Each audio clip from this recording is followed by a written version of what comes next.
Looks like we're getting things started. There we go. It worked. Yay. It did. Do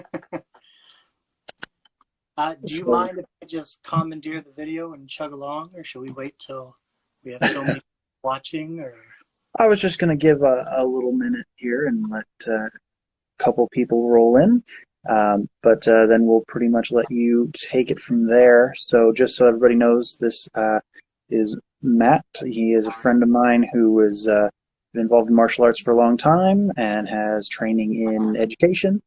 And he'll be going over a variety of linguistic things, I'm sure.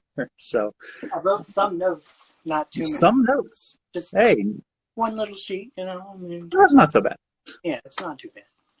So just so that everybody knows, too, we're going to be keeping this one kind of concise, professionals, not so much a Q&A, as just sort of a discussion on the topic. So if you've got some specific comments on the content, throw them out there, and we'll see if we can grab a chance to look at them. But otherwise, we'll be following along with the discussion. Right. Do you want me to give more details on my martial arts past or anything like A that? little bit would probably be good. Okay, so I started martial arts in 1994. In 1995, I switched to a style called shorin-ryu, which is technically a Korean style. I know. Gasp. I became a certified instructor in 2005. I reached my current rank, which is 4th Dan in 2013. I worked as a record keeper and historian for my old association, which I left in 2016. And I left the style completely in 2018. So that's my shorin-ryu background. If people want more details, I'll include it later in the video, not now. As far as shorin-ryu and Okinawan karate, I began training in shorin-ryu in 2009 in a style of shobayashi-ryu. Later in 2009, I was introduced to Shoshin Nagamine's book, and one of my main training partners was a Matsubayashi-ryu black belt at the time. I eventually received a Shodan Ho. We'll discuss that later in the video as well. In 2015, my instructor shut down his school. My professional career brought me to Arizona, where I met Noah in person. We knew each other online before then, but met in person. I trained at the same school as Noah for about 2 years, give or take. About that, you know. Right? And then stuff and things happened, life moved on, I became a Ronin, blah, blah, blah.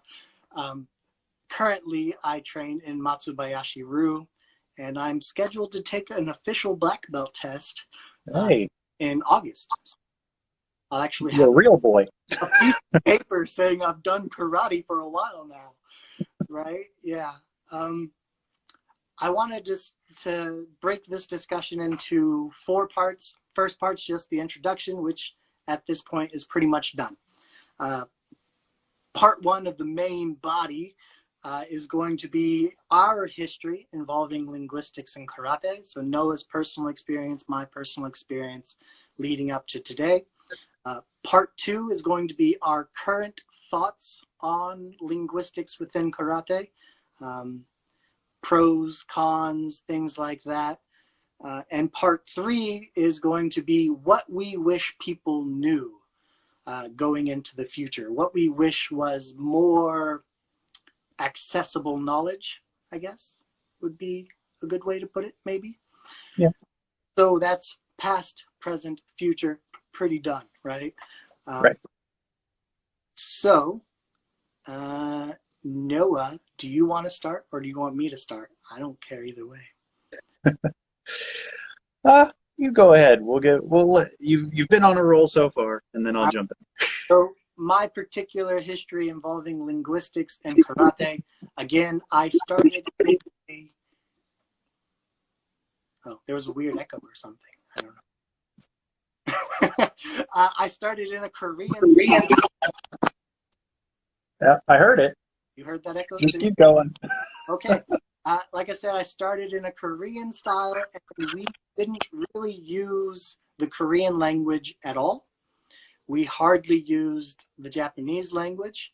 There were a couple things that we retained: proper nouns for forms, proper nouns for named drills, and named techniques. We'll get into that later too. For example, shihonage. Do you know shihonage? Yeah. So The four corner throw, basically. right, four corners throw. So in a Korean style, we use the term shihonage. But we also used down block, center block, front snap kick, back kick, basic form 1, basic form 2. Even when we had proper nouns, like the Korean name for the Nahanchi is Cholgi, it was Cholgi 1, Cholgi 2. So if we could translate it into English, we did. And if we couldn't, meh, right?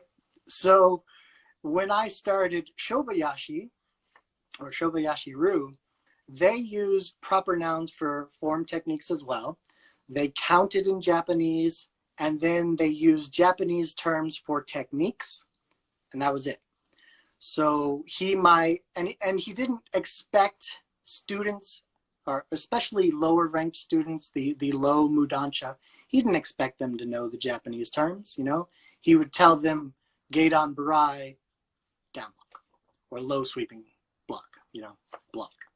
Yeah. We'll talk about that one later too, I'm sure. And then going into Matsubayashi-ryu, there's all kinds of language that they use. I'm still not entirely familiar with all of it. I've actually been working on translation projects to say, hey, here's this term that you don't know, and I probably don't either. Let's translate it into its literal meaning and its nuanced meaning. As far as Kobayashi and the Shorin-kan, I think you would be better to speak about that, since I had relatively little experience and you had quite a bit of experience. So you're on. Well, I didn't start there, so I get to start.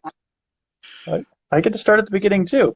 So I started in shorin-ryu, which is an American style of karate. The patch says Okinawan shorin-ryu on it, but it's an American style of karate. It was founded in America by an American with an accent, I'm told, and so that carried over into the Japanese terminology. Interesting. So there was Japanese terminology. All of the kata were named in Japanese. All of the techniques, basics and so on, were named in Japanese. There are a few things that were named oddly. For example, they had 3 types of yakusoku kumite drills, or ippon kumite, sanbon kumite, gohon kumite, however you want to name them. They were prearranged sparring drills of some type. And one of them was called kihons. Basic? But they are not. They're not basic. No, they're actually the most complicated of the 3. But you also did learn that kihon means basic, so it was a little bit confusing in that respect. But they had some weird pronunciation things like uki instead of uke. Mm-hmm. Jidan instead of geran. Jidan? Jidan. Like, oh, interesting. Yep, totally wrong for Japanese. But yeah, they had a few things like that, and of course you had your typical, uki is block, and so on. Translations of things. They did try to throw in some additional Japanese during black belt tests, or actually it was not the test, but the ceremony they do after the test is passed for a black belt. They have a whole ceremony for it, and there's an entire 2 pages of Japanese that you read. There is an English translation with it. I can't remember what it was, and I don't know how accurate it was, other than nobody pronounced it right, because including me, it was very early in my trying to pronounce anything Japanese. But then moving out to Arizona, and of course, that's another thing. they pronounced things better in Kobudo, So as same. if they were different words. Yeah, in that same school. Ah, interesting. So like it was a zuki if it was a punch, Uh-huh. but it was a ski if you did it with a bow. Ah, we'll touch on that one later, definitely. Yeah, yeah. So there was some confusion there too, and I think that's probably partially from people getting material from other instructors and different people over time. Um, in judo, of course, there was a lot of terminology, but that's all very standardized across judo. So you're going to pretty much get the same terminology everywhere. That didn't make too much of a difference. You have people with accents, but that's about it. When I started in shorin-ryu, obviously I got introduced to that's right. It wouldn't be Jidan, would it? It would be Gedan. And uke instead of uki. Yeah. Um, It's for like the Nike, most, though. huh? Like Nike, the god of victory. Yeah, Nike. yeah, exactly. Same thing. Same thing, same thing. And for the most part, everything was named the same. There was a difference in the middle block, um, as far as the inside and outside, Right. but that happens in a lot of Not as, styles. yeah, yeah. Yeah, as far as Whether I it can tell, starts it's on the outside or whether it starts on the inside, whether it I is on the outside, whether it yeah. is on the inside. I'm actually not even so sure it's the start and end point. Oh, really? It seems to be related to the part of the arm or the direction of movement. Interesting. So it's either the inside of your arm Yeah. going that way, or it's outside because that's the direction it's going. So an interesting thing about Matsubayashi Ryu is when we talk about uke kata, right, the methods of receiving, Mhm. he often refers to it, and let's see if I can remember the term. I'm just going to look it up so I don't mess it up on a video about linguistics because, I'm silly like that. Yeah. Let's see. There we go. So he calls it seiken, correct fist, ude, Right. uke, which makes it more sense because ude is your forearm. Yeah, your arm, your forearm. So it would make sense that he's referring to which part of your forearm rather than the direction of the technique. Yeah. And that's where I've heard, in some cases, they specify, uchi, ude, uke, for example. Right. So, but in any case, for the most part, the terminology was the same, just pronounced better. There was not a lot of additional ceremonial Japanese in the dojo that I was a part of. As part of a test, you might hear the word mokuso, but that would be about it. You wouldn't get into a whole diatribe like the first dojo that I trained at. At the beginning of every class included turn to face the front and bow, turn to face the instructor and bow, all in Japanese. Sensei ni, right? Yeah. Yeah, well, and senpai ni and a variety of other things depending on the structure of the class. That kind of thing occasionally happened in the Shorin-kan dojo that I was a part of, mostly though for like tests and things. Sure. You didn't get into otagani rei and all kinds of other stuff. But overall, pretty similar terminology. It was mostly just kind of switching my pronunciation up and correcting it, which is a good thing to do. But because instructors would come over from Okinawa to teach in America, it was beneficial to try and pick up at least some polite things here and there. And being an anime nerd, I already had some of that. And I remember, like, when Sensei, you guys were going to go to Okinawa, you guys would have a Japanese class, like, specifically. So learn basic polite speech, learn I go here, I come here, I see here, like, that kind of thing. Yeah. So I briefly remember that kind of thing. And hey, Steph, my fiance joined. So, when we went to Okinawa, so my instructor on his own I can't remember if he did Rosetta Stone or if he did something else, but he he tried to learn extra Japanese every time he would go. And he also tried to pick up uchinaguchi terminology here and there as well.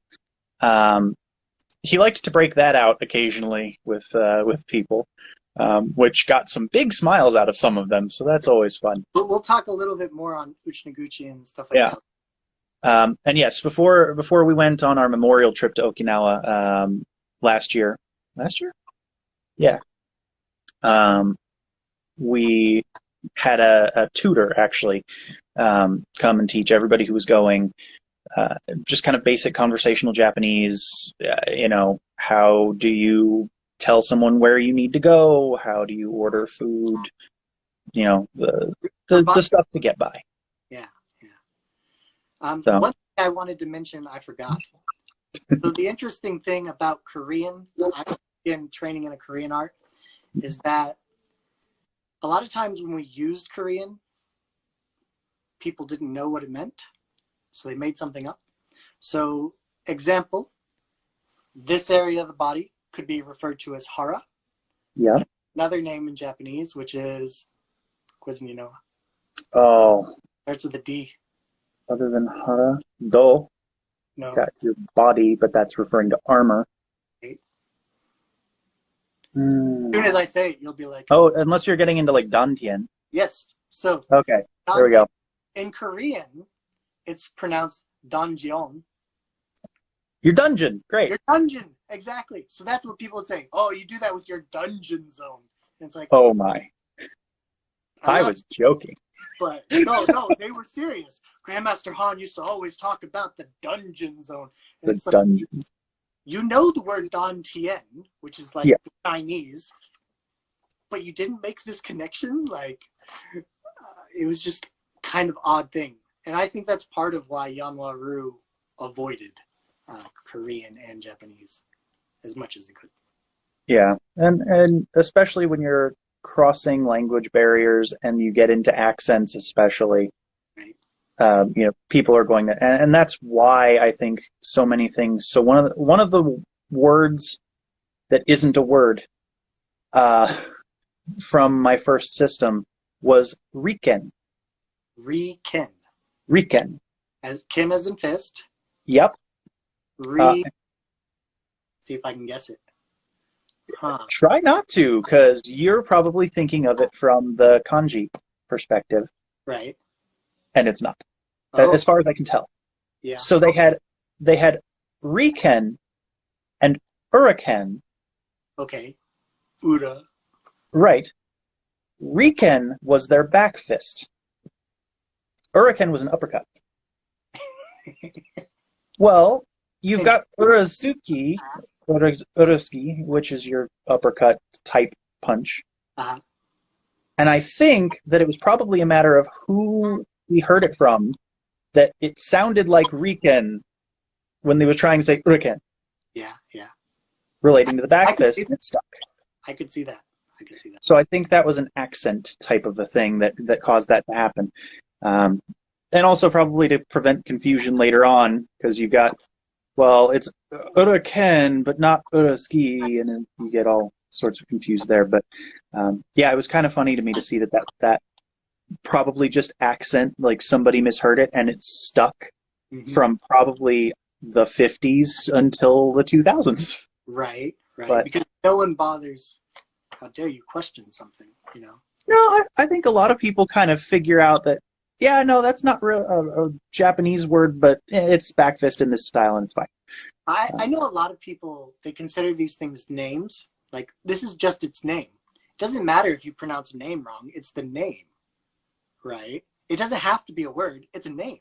And you're like, but is it? Some names are not words. Yes, some names are words. But, right? You want to get into part 2? Or Sure, let's move right along.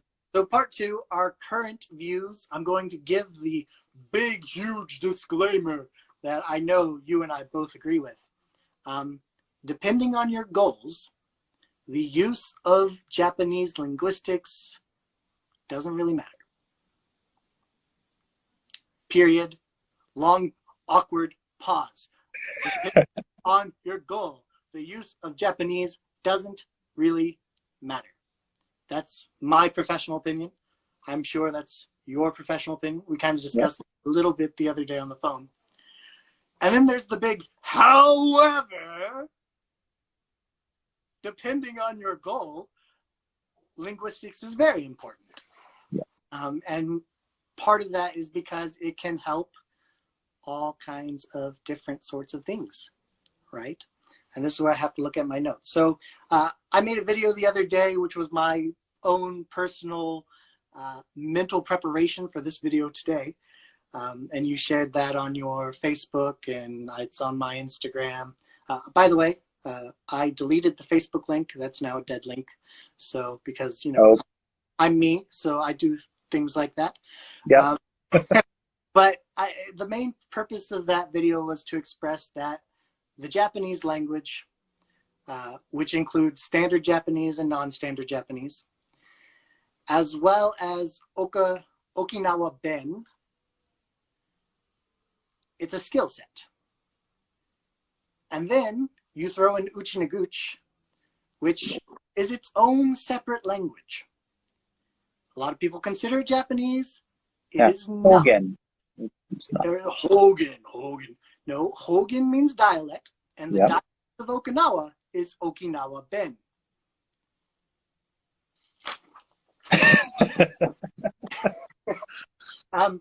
So I personally view it as a skill set. It's something that, just like a punch, just like a kick, just like throwing techniques, we work on gradually over time.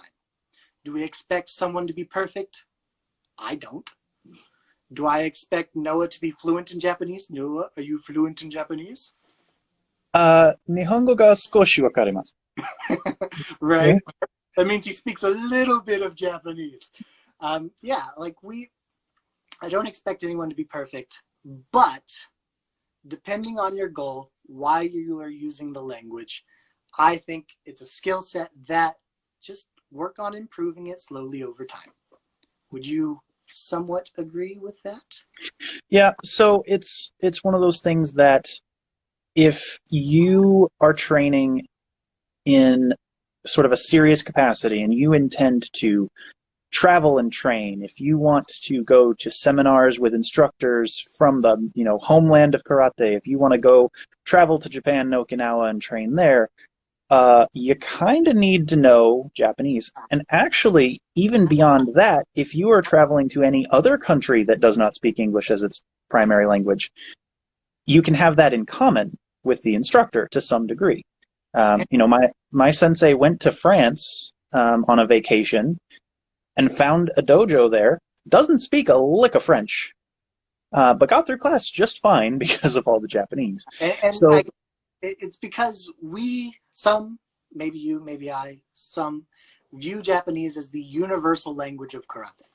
Yes. So it goes from Okinawa to Japan to us to our friend down in South America. Like, if we're all doing the same language, then when I say Maegeri, you understand Maegeri. Right. If I say Jidan, okay. No, Jidan was low. Jidan was low. Jidan's low. Sorry. Jodan. I was thinking of the J. Jodan. I know. They had a great way to memorize that back in the day, but nobody gets it now. It's like Jodan, like Jordan. It jumps high. Oh, yeah, Michael Jordan jumps high. It's your Jodan. Right.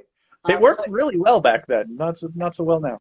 But if we're using these names, if I use basic form 1 and I go to Japan and they say Kihon no kata ich, and I go, I gotta watch the first 2 moves to see what they're doing, right? Like, I have no clue. If they mention Gedan Barai and I don't know what a Gedan Barai is, I have to look around. What's the class doing? Oh, this technique. Okay, I can do that.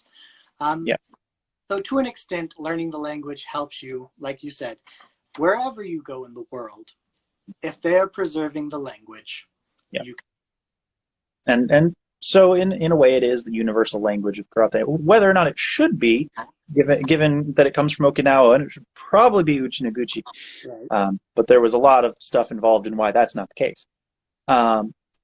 On top of that, speaking to the skill set aspect of it, there have been a number of studies that shown the benefits of learning another language. Absolutely. The So, mental. yeah, and Yes.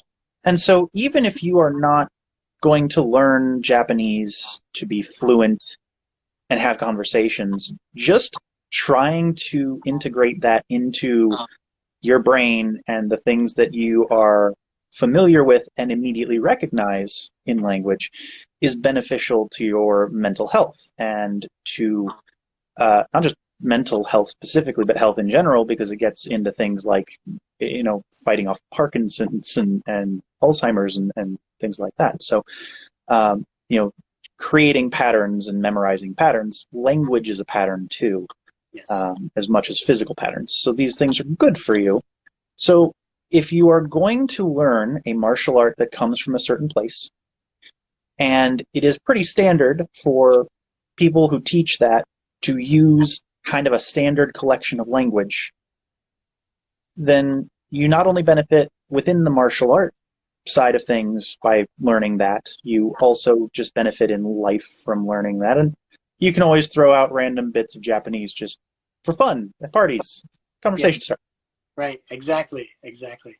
Um, I also think understanding the linguistics helps clarify misunderstandings. Like the reason we got onto this topic is we were talking about myths within karate. Yep. And as I reflected on that Friday and I was thinking about it, most myths involve history, the social structure, and language. But when you look at myths involving history and myths involving the social structure, they all come back to language. If we talk about the Pei Qin of the Ryukyu Kingdom and you don't know what a Pei Qin is, we have Yep. to sit there and explain the linguistics to you.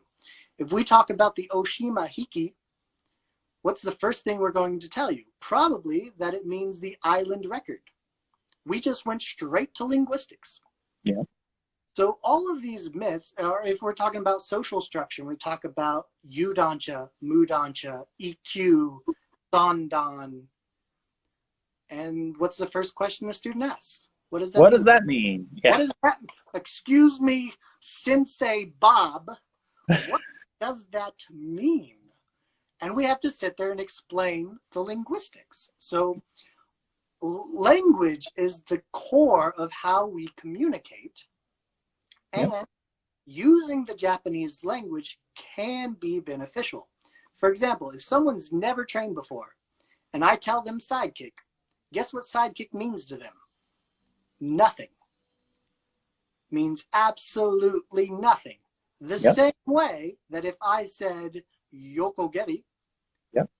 it means absolutely nothing. Students, whether you're speaking your own language or Japanese, start at the same point. Yep. A bunch of misconceptions that they watched on TV, right? Yep. Like, that's it. That's it. That's all they got. Which is funny because some of the myths that we've talked about, and we'll probably get into later involving honorifics, the TV version got it right, and everyone else gets it wrong, and that's an interesting one in and of itself. So, classic example of clarifying what a technique is. We talked about uke, which means to receive, which encompasses a lot more than the English word block. Yep. Receiving technique, it can be a block. Yep. It can be a parry. It can be a misdirection. It can be a strike. It can be joint manipulation. It can be a throw. It can be so many things. It can just look cool, like whatever. Like there's so many things that an uke can be that the English word block doesn't express. Yep. So learning the English word block is actually a hindrance rather than a help. Whereas learning the word kick doesn't really matter because a kick is a kick. Yes, you can block with your foot. Yeah, we get it. But realistically, a kick is a kick is a kick. Yep. If I'm kicking your leg, i.e. blocking with my foot, it's a kick. If I kick your hand, i.e. blocking with my foot, it's a kick. So Well, and even when you get into things like conceptually, we as a society that speaks English also understand that kicking is not necessarily always hitting something with your leg. You know, Right. we kick in swimming. Right. You know, you kick your leg out when you dance in a certain way. So we linguistically even have some leeway in the word kick already that Absolutely. we don't have in block so Yeah. much. Yes. Um, and another example would be punch. You know, we would. What does Zuki mean? Zuki means punch. Yeah. What's the Yeah, What's the first thing we tell people about punches? Punch through the target, right? The word suki or suk, which we'll get into that one later as well, it doesn't mean punch. It means thrust or stab. It implies that you are going through this thing rather than just done, yeah. you know? So it's another example of where the Japanese is a little bit better of expressing it rather than the English. Now there's some other ones such as Don and Q, which you learn pretty much means the exact same thing. More or less, yeah. So if Now, we call, oh, I go ahead. did see that Rashad put in a comment here about whether people. Oh, I switched my camera around. That was nifty. There's my dresser. Uh, Oh, in the about about whether native speakers really absorb or understand the implication of uke, and I assume that means like native Japanese speakers. um, or native English speakers as well. Yeah, I would say, if you think of the word block, I have to explain to you a block is a strike, a block is this, a block is that. So even in English, I have to explain block, the concept of block. yeah, Whereas in Japanese, I'm going to have to do that anyways. Now, whether the Japanese people understand it or not, you've done judo, I've done judo. It's used in a different way in judo. yeah. You are the person being thrown rather than the person doing the self-defense technique, right? Right. So, And in boxing in Japan, they will call a block like that you cover up and take a hit. They'll call that uke. They will also call a parry uke. right, So they have it as kind of it's generally defensive in some capacity right, in boxing, but it's a little more open than most karate practitioners kind of translate it to be. sure, sure, So it's hard to say since we're not native Japanese speakers, but that's kind of a general observation of it. sure, absolutely. And like if I was to give Noah a gift, he is as a person the uke, but also as the description he is receiving. So he is the receiver and he is receiving this gift. Yeah. And it functions the same way in the Japanese language when we talk about blocks. I got hit, I received this punch. Right. This is, Yep. I didn't get hit, I still I received it. punch. Yeah. So in that capacity, it's kind of the same usage in both its non-martial arts usage and its martial arts usage, if that makes sense. So I think a native speaker would understand. Whereas with English, I have to describe a front snap kick. If I just told a Japanese person "Mai Gary," they might actually understand what I'm saying. Boom, done. Like, Yeah. yes, Just no, from the general cultural awareness of that right. that's what that's called, and we do that here. Because they all did karate in middle school anyways, because it's now part of their education system, the same as we did wrestling. You did wrestling in middle school? No. I No. did try wrestling in junior high. I guess this is a Missouri thing. Yeah, Probably. I was bullied out of it though. but like baseball, we did baseball in PE. Yeah, They do basketball, baseball, karate, tennis. We did a variety of different things. right? They do the same sort of sports in their PE classes as well.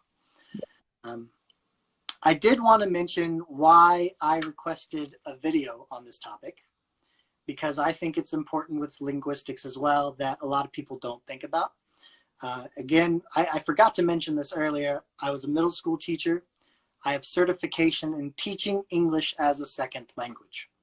So oftentimes I think of this sort of thing as a teacher perspective. Right. So if Noah's to write a blog and we have someone who's visually impaired, can they read it? Yes and no. There are plenty of programs that will read it to them. But as soon as that program designed to read English gets to the word uke, it's going to mess up. As soon as they get to the word Gaidan Barai, it's going to mess up.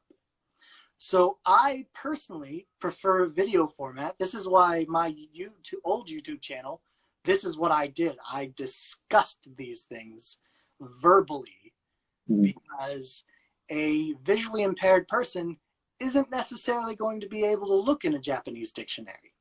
They're not necessarily going to be able to get on jisho.org and figure it out. But if I explain it and Noah explains it, it can help people who are visually impaired, who are illiterate. Maybe English is their third language and they haven't learned how to read English.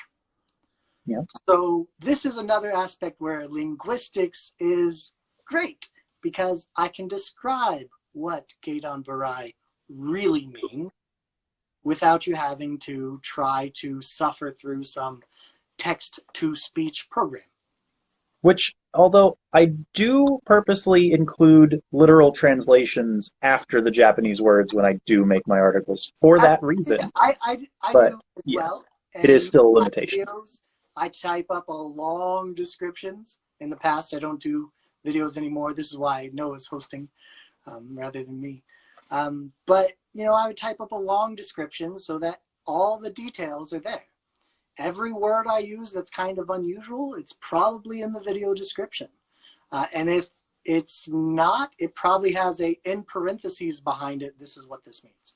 Mu Dancha, non-ranked practitioner. Yu Dancha, ranked practitioner. Even if it's not a direct translation, it's going to touch on the point. And I wanted to mention that because, again, as a teacher, multilingual, visually impaired, etc.,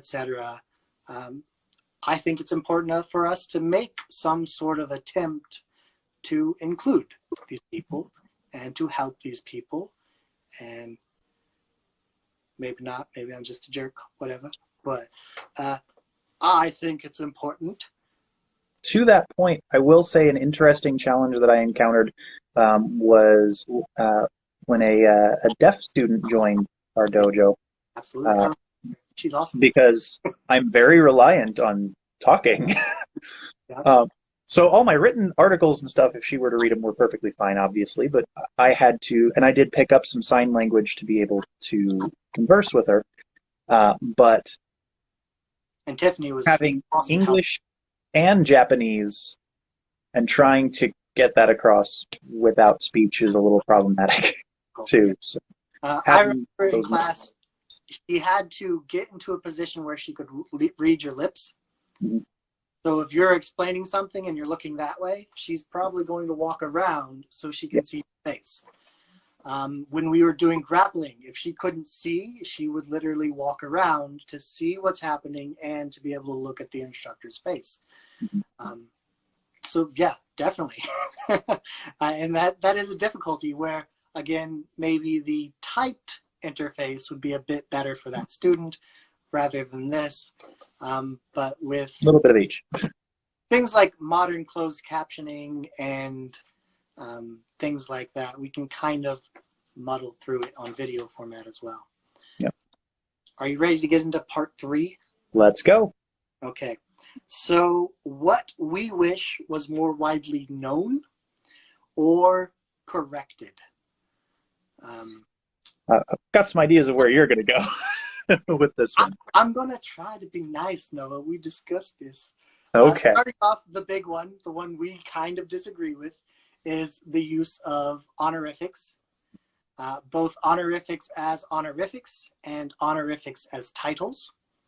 So this is, again, where the TV version got it right, and we martial artists who should be getting it right messed up.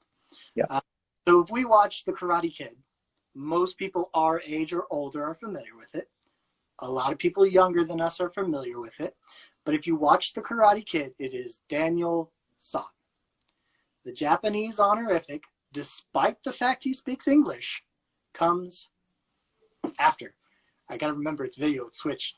After the name, right? So all Japanese honorifics, regardless if you are speaking English or Japanese, come after the name. This is one we kind of don't meet eye to eye on. So I love your perspective, and then I'm going to tell you why you're wrong. So Okay. I mean, I know why I'm wrong, but so the Japanese honorifics, where, for example, you've got the suffixes of san, chan, kun, sama, dono, all kinds of things. All those definitely, go at the end, and I think that's a little actually easier for people because they have heard that specifically phrased that way. Specific one, though. They've heard Yeah. that specific one, Yeah.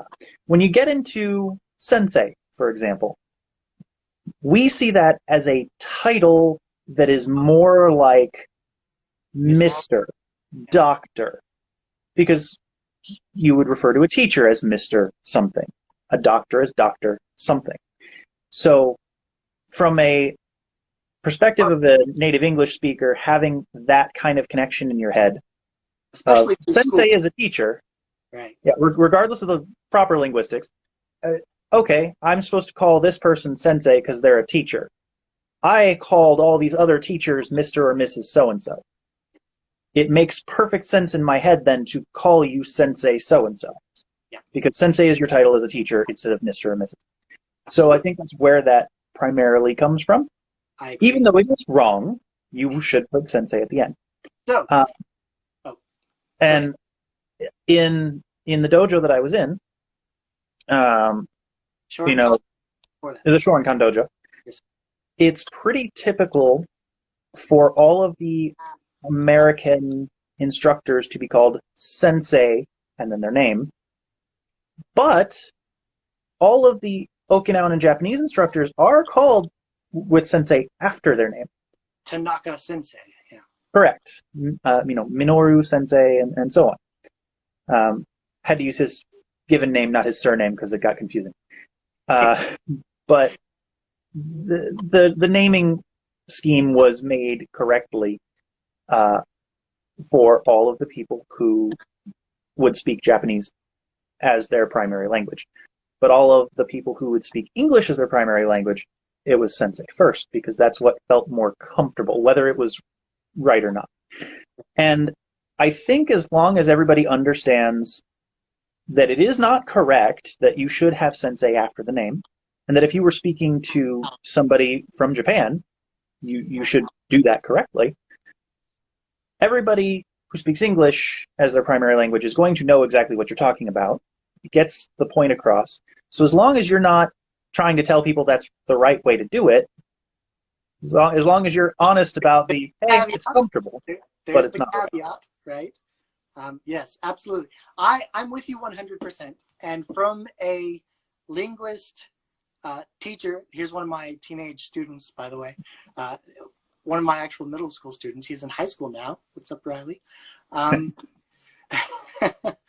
From a teacher standpoint, the first way you learn something is what you automatically go back to. Right. If I teach you something wrong, you will automatically go back to it because it's the first thing you've learned. Okay? When we correct this, it causes something that's called cognitive dissonance. Yep. And your brain literally fights it. Your brain goes, nope, I already know this. How dare you teach me something else? It's not going to happen. This is called cognitive dissonance. And to learn the correct way, you have to unlearn the old way and then relearn the correct way. So when I was training with the Shorin-kan, you know a bit about my background. I've learned 5 different versions of the Pinan. I've learned 3 different versions of Basai. I've learned 4 different versions of Rohai. So when I was at the Shorin-kan, a lot of basic forms, which I have known for a decade, I would mess up because I could not keep it straight in my brain. Which version am I doing today? Am I doing Shotokan's version? Am I doing the Korean version? Am I doing Matsubayashi's version? Am I doing Shobayashi's version? Oh no, I'm in a Kobayashi class. I need to do it the Kobayashi way. So I had rather sloppy technique, even though I had 20 years of experience in martial arts, because my brain and body were fighting each other. Right. Body do it this way, brain's trying to correct it, cognitive dissonance is kicking in, and it's very confusing. And the same thing happens with sensei. Most likely, students are taught the sensei Noah. Right. They are taught that first. That's what they go back to. So when a stranger online or anywhere tells them otherwise, they fight it. Now, when they meet a Japanese instructor, this is a new situation, a new chance to learn. They don't associate this with what they already know. So they understand that it's Minoru Sensei, even though it's Sensei Bob. Does that make sense? Yeah. It goes into schema theory and how the brain organizes information that it receives. If it's receiving it as new information attached to a new topic, then it accepts it just fine. If it's trying to delete previous information it learned, it fights it. And I think to an extent, this is why we see some people will use sensei correctly, Noah sensei, and then they'll use Kyoshi incorrectly. Yeah. They learned it incorrectly, and that's what they go back to. And they go back to this, again, cognitive dissonance. They get a little bit of irrational thought, a little bit of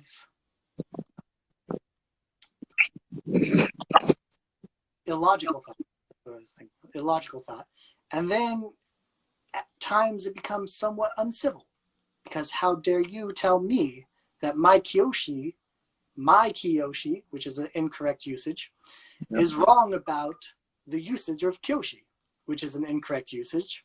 He's obviously a Kiyoshi, that's incorrect usage. Yep. And the reason that all of this is incorrect usage, and you know it, you want to say it so I don't have to. Kyoshi is It's a written title. It's a written title. The only reason you would put Kyoshi is if you are writing a formal letter and you are signing it using your credentials. Signing a certificate, for example. Signing a certificate. Kyoshi comes after the name.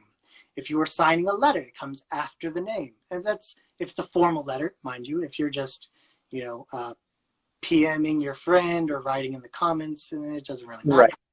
Right. But if you put your Facebook name as Kyoshi Smith, I don't know any Kyoshi Smiths, by the way, it's just an arbitrary name, then it's technically incorrect, even though, well, it's in text.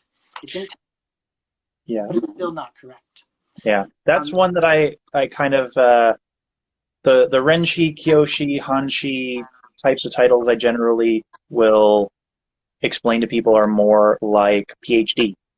PhD. So you might call your doctor Dr. It's not like so-and-so. doctor, it's like PhD. Yep, Exactly. but it's comma PhD at the end. PhD. That's an important one too. Yeah, it's not your name straight to it. No, it's your name, pause. Now we're going to list his credentials. Yeah. A comma at the end, and then we'll move on with our discussion. Right. So if I was writing a book and I wanted to mention Scott Mertz, I could put Scott's Kyoshi title in there, but it would be Scott Mertz, comma, Kyoshi, 8th Dan, comma, on and on. I don't know if he's an 8th Dan, it might be a 7th Dan or whatever, but and that's the correct usage. But as soon as you tell someone that, one, your opinion don't matter because you're a stranger on the internet.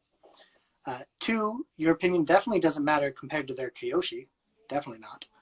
And then three, cognitive dissonance again kicks in, and a lot of times we end up in some sort of combative kind of dialogue because of this. And it's not, my view is it's not really healthy. And again, this kind of came about because I was making these memes about myths. And in the memes, I wanted to hit on 2 points. And one is, here's a myth. But two is, here's how a lot of people react to this type of discussion. Mm-hmm. And part of why I wanted to do a video with Noah is so that people can see how an actual reaction, actual dialogue, actual discussion should kind of go. If you're acting as a fourth dan in this style and blah, blah, blah, you should be kind of professional in your dialogue. Yeah. If you are acting as the head instructor of this dojo, you should probably be a bit professional in your dialogue. And this is where, again, cognitive dissonance and whatever comes in. Well, Matt, you're the pot calling the kettle black. That's another illogical kind of argument. It's a logical fallacy. It's called, oh no. Are you going for ad hominem? No, it's not even ad hominem. It's appeal to hypocrisy. Oh, okay, yeah. Appeal to hypocrisy, which is a type of ad hominem. But yes. So that's why I want to discuss this. That's why I'm sure Noah kind of humored me a little bit.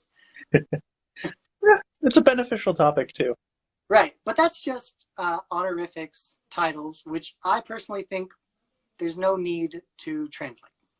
I don't think there's a need to include them. If I'm only teaching Americans and my American students don't want to go to Japan, I'm Mr. or Sir. You know, you saw my teenage student come through the comments. Yep. Mr., his name. I was one of his Taekwondo instructors as well, like Yamaru instructors, whatever. Mr., his name. Yep. So we ranted on that one a little bit. What are other things you would like to see corrected or more well known? I harp on the bunkai one fairly often. Bunkai is not application. No, it's not. And it's not a thing. As far as it's not a. Your audio went kind of weird for. Oh, that'll probably happen here and there. Hopefully, it's not too. Yeah, bunkai is also not a resulting thing. It's a process. Yes. By which you get resultant things, which can be applications, but aren't necessarily. The correct English translation implies this. Yes. Take apart / analyze. To take apart or analyze. This is a process of looking at our kata so that later on we can apply them, which is oyo, application, oyo. So it's an example of where the English messes us up, and it's because it's improperly translated. I will say it is funny if anybody who's watching is curious about the bunkai thing. If you Google bunkai and find the kanji and copy and paste them into YouTube, you will start finding a whole bunch of videos on YouTube of bunkai. Not anything to do with karate at all.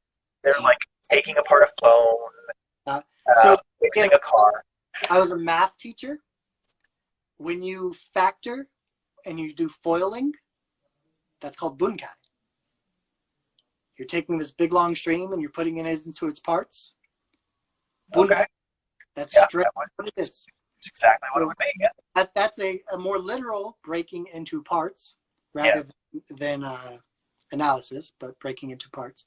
So it's used in math, it's used in science, it's used in everyday life. Does not mean application. Yep. And that unfortunately is so widespreadly used as application that it's kind of hard to correct it or not do it. Because like if you want somebody to find your kata application videos on YouTube, you kind of need to label them bunkai because no one's going to be searching audio. That sort of thing is consistent problem. Right. Absolutely. Another example, same sort of big scale usage is gi. This is one that drives me nuts. Gi is a suffix. It should never, ever, ever be put by itself. It is always after something. Keiko gi, practice, clothes. Do gi, path, the way, whatever, clothes. Yep. Karate gi, judo gi, kendo gi, jujutsu gi. And what drives me nuts, and this is going to be one of the few times I ever defend Brazilian Jiu-Jitsu.